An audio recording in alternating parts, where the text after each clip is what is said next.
자, 오늘부터 중등부 우리 DTS 첫 시간을 시작하게 됩니다. 우리가 DTS 교재로 이번에 특별히 이 책을 선택했는데요. 책 제목은 내 마음 그리스도의 집이라는 책입니다. 이 책이 이렇게 잘 여기 살펴보면 처음 이 책을 찍어낸 시기 그런 게 나와요. 이쪽에 초판 발행이 2004년 9월 15일. 그러니까 우리나라에 이 책이 번역되어서 나온 게 2004년 9월 15일이라는 얘기죠. 제가 이 책을 선택한 이유는 이제 그거예요. 제가 처음 예수를 믿었을 때 가장 감명 깊게 읽은 책이 바로 이 책이었어요. 얼마 되지 않은 짧은 분량이에요. 여러분 사실 마지막 보니까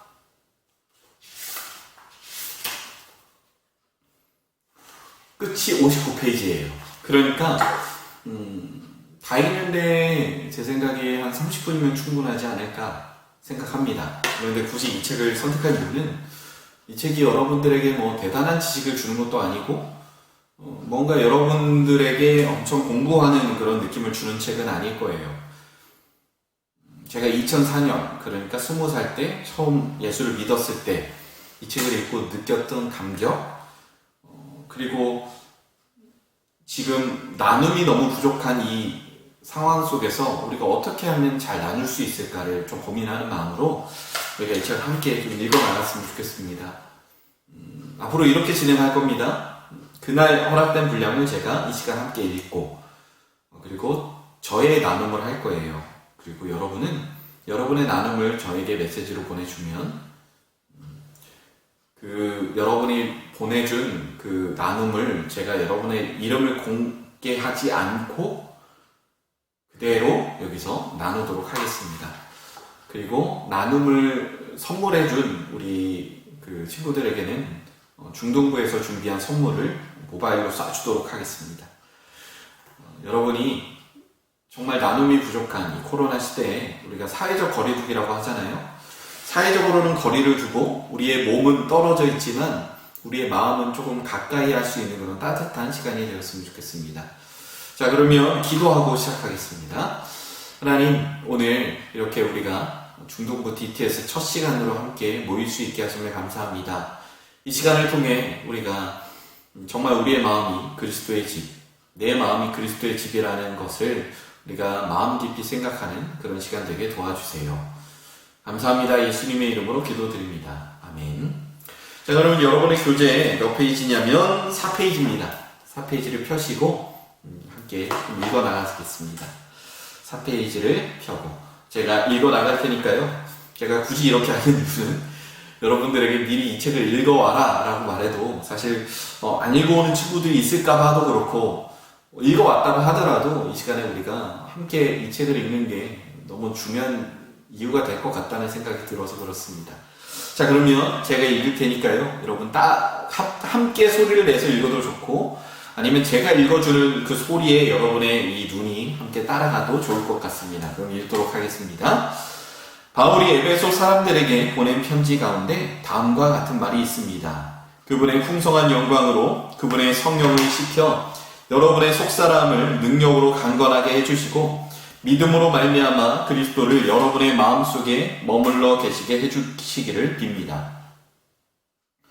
어떤 이는 이 구절을 아버지께서 여러분의 믿음을 보시고 그리스도로 하여금 여러분의 마음속에 들어가 사실 수 있게 하여 주시기를 빕니다. 라고 번역했습니다. 놀랄만한 기독교의 교리 가운데 하나는 예수 그리스도께서 성령의 임재를 통하여 실제로 그리스도인의 마음에 들어오셔서 정착하시고 그곳에 안주하신다는 것입니다. 그리스도께서는 자신을 영접하는 인간의 마음을 거처로 삼으십니다. 예수님이 우리의 마음에 들어와 사신다는 얘기예요. 주님은 제자들에게 나를 사랑하는 사람은 내 말을 잘 지킬 것이다. 그러면 나의 아버지께서도 그를 사랑하시겠고 아버지와 나는 그를 찾아가 그와 함께 살 것이다 라고 말씀하셨습니다. 제자들은 이 말씀을 이해하기가 힘들었습니다. 어떻게 예수님이 그들을 떠나는 동시에 그들 가운데 거하시는 것이 가능하시겠습니까? 우리 주님이 나는 너희가 있을 곳을 마련하려 간다. 너희를 나에게로 데려다가 내가 있는 곳에 너희도 함께 있게 하겠다고 말씀하실 때 사용했던 단어와 유사한 말을 여기서도 사용하신 것은 매우 재미있는 일입니다. 예수님은 자신이 제자들을 위해 초소를 예비하러 하늘로 가시고 언젠간 그곳에서 그들을 영접하리라고 하셨던 것처럼 지금 제자들은 그들의 마음속에 예수님을 위한 초소를 준비하는 것이 가능하다고 약속하십니다. 주님이 지금 그들에게 오셔서 그들과 함께 거하신다는 것입니다. 제자들은 이것을 이해할 수가 없었습니다. 어떻게 그것이 가능하단 말입니까? 그 후 오순절이 되었습니다. 살아계신 그리스도의 성령이 교회에 오시자 그들은 예수님이 미리 하신 말씀을 경험하게 되었습니다. 하나님은 예루살렘에 있는 헤롯의 성전에 거하지 않으셨으며 손으로 지은 어떤 성전에도 거하지 않으셨습니다. 이제는 성령의 부으심이라는 기적을 통해 인간의 마음에 거하시게 되었습니다. 믿는 자의 몸은 살아계신 하나님의 성전이 되었고 인간의 마음은 예수 그리스도의 거처가 되셨습니다. 오순절 사건이 지난 30분 후에 제자들은 예수님에 관해 지난 3년 동안 알았던 것보다 더 많은 것을 알게 되었습니다. 나로서는 내 마음에 그리스도를 위한 거처를 만들어 기꺼이 모셔드리며 그분을 섬기고 거기서 그분과 즐거워하고 그분을 아는 것보다 더 큰 특권을 생각하기가 힘듭니다. 그분을 내 마음에 모셨던 그날 저녁을 나는 결코 잊을 수 없습니다. 그분이 내 마음에 들어오신 사건은 얼마나 감격적인 일이었는지요. 그것은 감정이 고조된 어떤 극적인 사건이 아니라 내 영혼의 중심에서 발생한 엄연한 사실이었습니다. 그분은 내 어두운 마음에 들어오셔서 불을 켜셨습니다. 차가운 난로에 불을 지피고 냉기를 몰아내셨습니다. 그분은 정적이 흐르던 곳에 음악을 연주하셨고 불화가 있던 곳에 조화를 이루기 시작하셨습니다. 그분의 사랑이 넘치는 놀라운 사귐으로 공허를 채워주셨습니다. 나는 그리스도께 문을 연 것에 대해 한 번도 후회한 적이 없고 앞으로도 영원히 후회하지 않을 것입니다. 두말할 나위 없이 이렇게 문을 여는 것이 마음을 그리스도의 처소로 만드는 첫 단계입니다. 그분은 보아라, 내가 문 밖에 서서 두드리고 있다. 누구든지 내 음성을 듣고 문을 열면 나는 그에게로 들어가서 그와 함께 먹고 그는 나와 함께 먹을 것이다 라고 말씀하셨습니다. 당신이 하나님의 실제를 알고 당신의 존재의 깊숙한 내면에서 예수 그리스도의 임재를 경험하기를 원한다면 단지 마음문을 활짝 열고 그분께 제 마음에 들어오셔서 저의 구원자여 주님이 되어 주십시오라고 요청하기만 하면 됩니다. 그리스도께서 내 마음에 들어오신 후 새로이 발견한 교제의 기쁨 가운데 나는 그분께 말씀드렸습니다. 주님, 저의 마음이 주님의 것이 되기를 원합니다. 그리고 이 집의 모든 것을 당신의 것처럼 사용하시기를 원합니다. 당신께 이 집을 구경시켜드리고 몇 가지 특징도 소개해드리지요. 그래야 당신이 마음을 푹 놓으시고 저와 더 풍성한 교제를 가지게 될 테니까요. 물론 그분은 아주 기꺼이 찾아오셨고 내 작은 마음을 거처로 삼으신 것을 기뻐하셨습니다. 이 로버트 머거라는 분은 자신의 마음이 예수님이 함께 계시는 집이라고 표현을 했습니다. 성경에서 뭐라고 말하고 있냐면요. 내 마음이, 내 몸이 하나님이 거하시는 성전이고 교회다라고 말하고 있습니다. 그러니까 내 마음에 예수님이 함께 계신다. 내 마음 속에 예수님이 나의 마음을 들여다보고 계신다는 마음은 사실 틀린 말이 아니죠. 여러분은 지금 여러분의 마음 속에 예수님이 함께 하고 계신다는 것을 믿고 있는지 궁금합니다. 그런 것 같아요. 저는 여러분 나이 때만 해도 교회를 전혀 생각하고 살지 않았어요. 저는 제가 몇 번 이제 설교에서 강조했던 것처럼 저는 이제 20살 때 연도로 치면 2004년에 예수님을 처음 믿었어요. 그러니까 그 이전까지는 사실 예수님을 믿지 않는 삶을 살았던 거죠. 여러분도 좀 비슷할 거라고 생각합니다.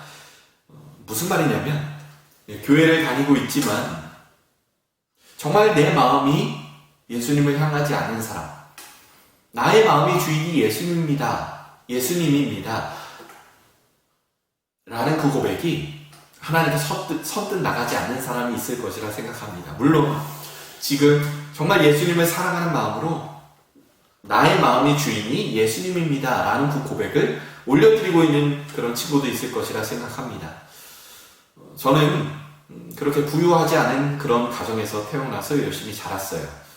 저희 가정에서 저희 아버지가 사업에 실패하신 상황에서 제가 태어났기 때문에 제가 이 세상에 태어나서 살았던 어린 시절은 여러분 달동네라는 것을 아나요? 달동네는 어떤 곳이냐면 이 달동네라는 이름이 뭐냐면 달동네에 사는 사람은 달을 보면서 출근하고 달을 보면서 퇴근한다. 그러니까 하루 종일 일만 해야 겨우겨우 살아갈 수 있는 곳이라는 거예요. 삶의 거의 마지막 가장 어렵게 사는 사람들이 모이는 곳이 바로 달동네죠. 그러니까 달동네는 굉장히 가난한 사람들이 많이 모여 있었습니다. 저는 어렸을 때 거의 방이 한 칸인 곳에서 살았어요. 그러니까 저를 포함해서 4식구가 살았는데 4식구가 한 방에서 그냥 나란히 누워서 자는 거죠. 그렇게 살다 보니까 사실 제 방을 갖는 것이 그렇게 익숙한 일은 아니었어요. 사실 제 방을 제대로 가진 게 저는 얼마 되지가 않아요. 제 방을 제대로 가진 게. 한 30살 정도 좀 넘어서 제 방을 제대로 가진 것 같아요. 그렇게 조금 어렵게 살았어요. 여러분은 그래도 지금 학원을 좀 다니잖아요. 저는 공부를 위해서 학원을 다닌 적이 없었어요. 왜냐하면 저희 집이 그만큼 좀 어려웠거든요. 그러다 보니까 저는 어렸을 때부터 어느 정도 제가 암기 하나는 좀 자신이 있었거든요. 제가 좀 인상 깊게 본 것은 그때 상황들이 생생히 다 기억날 정도로 동영상을 찍어서 재생하는 것처럼 사진을 찍어서 그 사진을 묘사하는 것처럼 생생하게 기억을 해서 좀 많이 묘사를 했어요. 그래서 성적이 그렇게까지 나쁘진 않았던 것 같아요. 학원을 안 다닌 것 치고는.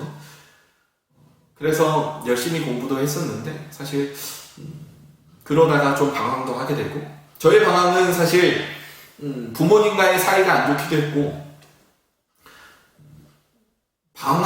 방황을 하면서 반항도 많이 했었어요.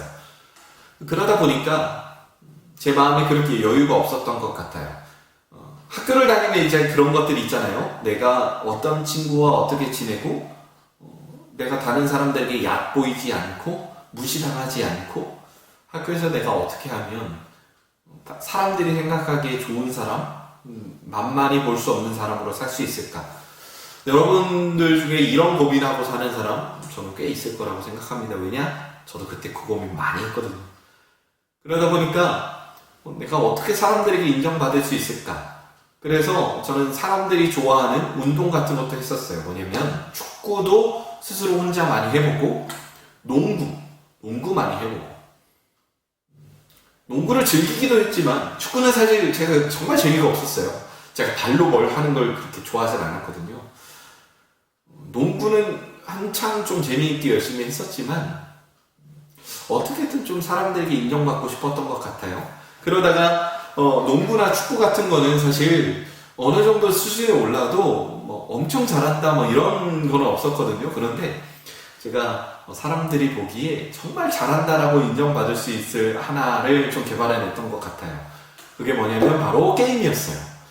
제가 중학교에 올라갈 당시 1998년 정도, 그러니까 우리나라에 IMF가 왔을 때 우리나라에, 그러니까 제가 살던 원주라는 지역에, 강원도 원주라는 지역에 PC방이 막 생겨나기 시작하고, 여러분이 흔히 다니던 PC방이 사실 그때 생겨났어요. 그리고 그때 이제 너도 나도 이제 컴퓨터를 조금씩 가지기 시작했던 때, 컴퓨터 한 대가 여러분 옛날에 얼마였는지 아시나요? 제가 초등학교 다닐 때만 해도 컴퓨터 있는 집은 엄청 부자였어요. 컴퓨터 한 대에 왜냐면 그때 당시 돈으로 400만 원 했거든요. 여러분, 이 400만 원이라는 돈이 여러분들에게 어떻게 다가올지 모르겠는데 그때 당시 400만 원이면 차를 한 대 샀어요. 여러분, 티코라는 차가 있었거든요. 티코라는 차를 지금으로 치면 여러분 스파크나 모닝 정도로 생각하면 되는데 그 차가 한 대 한 400만 원 했어요. 그러니까 지금 돈으로 환산하면 그 정도라고 할 수 있을 것 같아요. 컴퓨터인데 거의 좋은 컴퓨터는 한 1000만 원 정도. 그보다 못한 컴퓨터는 그거보다 싼데 지금 돈으로 치면 컴퓨터 한 대 맞추는데 한 7, 800만 원 정도. 아무리 못해도 500만 원 이상, 지금 돈으로 치면 그 정도는 줘야 컴퓨터 한 대를 맞출 수 있는 것 같아요. 그런데 저는 컴퓨터를 좋아해서 컴퓨터 견적도 가끔 내보곤 하는데, 지금은 컴퓨터 그냥 어느 정도 돌아가겠다 싶을 정도로만 맞춰도 본체만 한 50 정도만 주면 충분하거든요. 여러분들이 좋아하는 뭐 배틀그라운드라든가 뭐 이런 게임 돌리려면 사실 컴퓨터 한 100만 원 정도 맞춰야 되죠. 모니터 빼고요. 모니터까지 하면 뭐 한 120, 130, 한 140 정도 주면 충분히 게임 재밌게 즐길 수 있을 정도. 150 정도 하면 조금 어느 정도 차고 넘칠 만한. 그렇게 이제 컴퓨터를, 저희 집도 어려운 형편 속에서 컴퓨터가 필요할 것 같으니까 저희 아버지가 중고 컴퓨터를, 그때 당시 한 75만 원 정도 하는 중고 컴퓨터를 사주셨어요. 저는 이제 그 컴퓨터로 공부를 한 게 아니라 열심히 게임을 했죠. 그때 유행했던 게임이 스타크래프트라는 게임이었습니다. 스타크래프트라는 게임은 그때 당시 지금으로 치면 여러분 그 롤이라는 게임 있죠? 리그 오브 레전드. 그 게임 이상의 인기를 가지고 있었어요. 왜냐면 게임방에 가면 사람들의 한 70%는 다 그 게임 하고 있었거든요. 지금 뭐 사람들 그나마 좀 다양하게 게임 하잖아요. 그런데 그때 당시는 진짜 거의 다 그 게임만 했던 것 같아요. 스타만. 저는 스타를 꽤나 잘했어요. 전교에서 뭐 1, 2등을 앞다툴 정도로. 그래서 사람들에게 좀 어느 정도 인정받을 정도로 스타를 잘했어요. 반에서 누가 스타 제일 잘하니, 누가 게임 잘하니 하면 친구들은 다 저의 이름을 그렇게 꼽았을 정도로 저는 그때 좀 그 게임을 잘했던 것 같아요.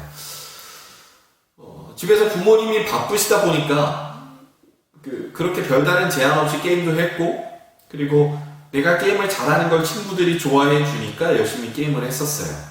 그래서 한때 저의 꿈은 프로게이머였어요. 여러분들이 상상도 못하겠지만 게임을 직업으로 삼고 사는 사람, 그런 프로게이머가 한때 저의 꿈이었어요. 그러니까 사실 그때 당시에도 게임을 밥 먹듯이 해야 했죠. 그런데 성적이 그렇게까지 나쁘진 않았던 것 같아요. 그런데 중2 말쯤 돼서 방황이 좀 심해지고 공부하는 것도 귀찮고 그냥 하루 종일 게임만 했던 때가 있었어요. 그때만 해도 제가 그래도 몸매가 그래도 꽤 날씬한 편이었거든요. 지금으로 치면 허리가 한 27, 28 정도? 그런데 그 친구들이랑 교류도 거의 없이 게임만 했던 그런 저의 암울했던 시절도 있었어요. 밖에 나가지 않다 보니까 농구 꽤나 좋아했거든요. 그런데 그런 것도 안 하니까 살이 막 급속도로 찌는 거죠. 한 두세 달 사이에 막 10kg가 찌니까. 그렇게 조금 암울하게 게임을 열심히 했었어요. 그런데 그와 비례해서 엄청난 게임 실력을 얻었죠. 왜냐면 그때 당시 제가 함께 게임 연습을 했던 사람들이 그때 당시 그 몇 년 뒤에 다 프로게이머로 생활을 했었거든요. 그러니까 저도 그때 이후로 엄청나게 열심히 했으면 프로게이머가 됐을 거예요. 왜냐면 나름 그때 당시 이제 프로게이머를 지망하는 사람들이랑 하다가 한두 판 이기고 했었거든요. 그렇게 좀 살았던 것 같아요. 그러니까 지금 리그 오브 레전드 즐기는 그런 사람들 입장에서는 제가 한 다이아에서 마스터 정도 했었던 것 같아요. 그 정도는 그때는. 그러니까 굉장히 좀 게임을 즐겁게 즐겼다 그런 상황이었죠. 그렇게 게임밖에 모르고 혼자밖에 몰랐던 친구들이랑도 어느 정도 잘 지내다가 이제는 이 방황과 반항이라는 그 두 글자에 사로잡혀서 조금 암울하게 삶을 살던 적에 그렇게 많은 친구들이 늘 있진 않았어요. 고등학교 올라가서도 친하게 지냈던 친구들은 반에서 한 7, 8명? 그 외에는 이 친구 저 친구 친하게 지내는 게 너무 귀찮았어요. 그 전에는 그래도 이 친구 저 친구 잘 지내는 게 좋았는데 그때는 그냥 귀찮았던 것 같아요. 사람들에게 막 에너지를 쏟고 그러는 게. 그러다가 프로게이머를 하려고 했던 그 모든 생각들이 접어지고 이렇게 살면 나는 앞으로 뭐 먹고 살지라는 그 고민을 하면서 제가 일종의 약간 마음이 이렇게 좀 허했던 것 같아요. 그래서 고2 한 중반 정도부터 공부를 굉장히 열심히 했어요. 그래서 그때부터 공부를 열심히 해서 그나마 대학 문턱을 밟고, 근데 사실 학원도 안 다니고 해서 기초가 많이 무너진 상황이었기 때문에 뭐 수능 성적이 그렇게 좋진 않았고요. 그냥 열심히 암기하고 외웠던 그 습관으로 그냥 공부를 했어요. 하루에 뭐 영어 단어 60개씩 외우고 그랬던 정도였죠. 지금은 많이 까먹었지만 뭐 그렇게 살았던 것 같아요. 그러다가 그렇게 열심히 꾸역꾸역 살다가 제 한계에 부딪히게 되고, 기초도 없고 학원도 다니지 않았고 누가 저한테 공부하는 법을 가르쳐 주지 않았기 때문에 그런 한계에 부딪히게 되고, 좀 공허한 마음에 찾았던 곳이 친구가 저에게 늘 가자고 했던 교회였어요. 그렇게 저는 교회에 가게 됐고, 이상하게 예배를 드리는데 마음이 너무 행복한 거예요. 나는 이전에는 운동이나 게임이나 여러 가지 다른 것들로 사람들에게 인정을 받고 싶었고, 사랑을 받고 싶었고, 관심을 받고 싶었는데, 교회에서는 그런 이유로 저에게 관심을 주는 게 아니라 그냥 교회에 나왔다는 이유만으로 저를 굉장히 환영하고, 하나님은 저를 또 그래서 사랑한다는 거예요. 그냥 나를 부르시고 나를 사랑하신다는 거예요. 내가 뭘 잘해서가 아니라. 그것이 저에게 그때 당시 굉장히 큰 충격이었던 것 같아요. 그렇게 저는 예수님을 제 마음에 모시기 시작했어요. 그런데 여러분, 교회에 다니고 예수님을 내 마음에 모신다는 게 정말로 행복한 일이지만 어떤 면에서 보면 그렇게 엄청나게 행복한 일은 아닐 수도 있을 것 같아요. 왜냐하면 꼭 그 일이 나에게 행복을 주진 않거든요. 이게 무슨 말이냐면 그렇게 표현할 수 있을 것 같아요. 예수님을 믿었지만 내 마음에는 아직 불순물, 찌꺼기가 많아요. 더러운 찌꺼기가 너무 많아요. 안 좋은 습관들도 많고요. 사람들을 나쁘게 보는 저의 시선들도 많았고요. 쉽게 마음을 열지 못했던 그런 마음들도 있어요. 그때 당시만 해도 제가 말하는 걸 그렇게 좋아하지도 않았고, 다른 사람들 앞에 나가서 말하는 것도 좋아하지 않았고, 여러 가지 그런 지금으로서는 상상할 수 없는 모습들이 그때 당시에 있었던 것 같아요. 그러다 보니까 사람들이 저를 좋아해 줄 것이다 라고 하는 생각을 그때 당시 그렇게 많이 하고 살았지 않았어요. 저는 늘 주변에서 겉도는 사람 중에 하나였고, 그냥 그 속에 속하기만 하면 그래도 충분했던, 감사했던 그런 삶을 살았던 것 같아요. 제 마음에 여전히 마음의 찌꺼기가 많았고, 다른 사람들을 오해하고 미워하고 심지어 무시하고 깔고 왔던 마음의 생각들이 저에게는 너무 많았어요. 그런 습관들이 이렇게 계속해서 말로 행동으로 나가기도 했고, 여러 가지 교회를 다니지만 교회 안에서 다른 사람들이랑 싸우기도 하고 갈등도 있는 거죠. 그리고 여전히 다른 사람들과 알 수 없는 그런 관계의 부딪힘들이 되게 많았어요. 제 안에 여러 가지 찌꺼기들이 있던 거죠. 제 마음에 예수님이 오시긴 했지만 제 마음이 아직 청소가 되지 않은 거예요.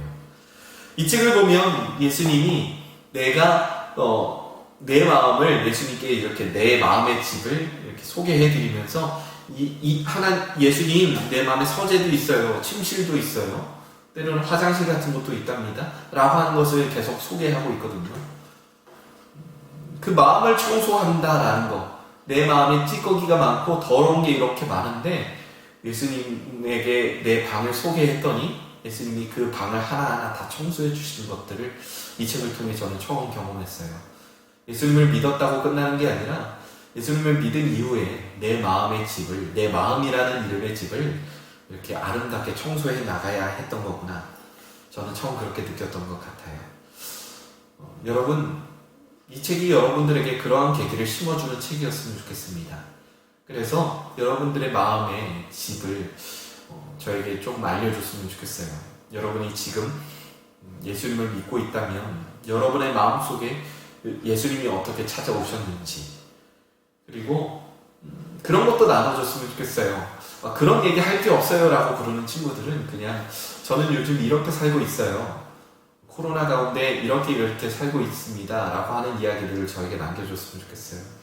집에서는 뭐 먹고 살고 있고요, 학교에서는 어떻게 학교에 가지 못하지만 친구들이랑은 어떻게 지내고 있고요, 가족들이랑은 어떻게 잘 지내고 있고요, 이 시간들을 통해서 부모님이랑은 어떻게 더 가깝게 지내고 있고요. 때로는 싸우기도 하고, 그런 여러분들의 좀 진솔한 이야기를 좀 나눠줬으면 좋겠어요. 아직 제 핸드폰 번호가 없는 친구들 제가 지금 불러줄 테니까 저장하고 저에게 메시지 보내줬으면 좋겠어요. 보낼 때는 여러분의 이름을 저에게 보내주고요. 근데 제가 여러분들의 이야기를 소개할 땐 절대 여러분의 이름을 말하진 않을 거예요. 최대한 여러분에 대한 정보는 가리고 알려주되 그냥 여러분의 이야기를 저에게 알려줬으면 좋겠어요. 그런 식으로 우리가 이 시간을 통해서 소통하고 서로 대화했으면 좋겠습니다. 그래서 여러분들의 솔직한 이야기들로 이 시간을 좀 채웠으면 좋겠습니다. 제가 이번 학기에 계획한 DTS는 바로 이러한 개념으로 여러분과 그냥 함께 대화하고 여러분과 함께 소통하는 그런 시간이 되었으면 좋겠습니다. 자, 그러면 여러분 제 번호는 그렇습니다. 010-5160-9682예요. 지금 이렇게 자막으로 나가고 있을 건데 여러분 이 번호에 저에게 문자를 보내줬으면 좋겠습니다. 여러분들의 솔직한 이야기, 진솔한 이야기 함께 나누는 귀한 시간이 되었으면 좋겠습니다. 자, 그러면 우리가 다음 시간을 기약하면서 기도함으로 이 시간 마치도록 하겠습니다. 하나님, 이 시간을 통해서 우리 중동부가, 우리 청소년이부가 서로의 이야기를 아름답게 나누는 그런 시간 되게 도와주세요. 내 마음이 예수님의 집입니다. 그 사실 마음 깊이 고백하는 귀한 시간 되게 도와주세요. 감사합니다. 예수님의 이름으로 기도드립니다.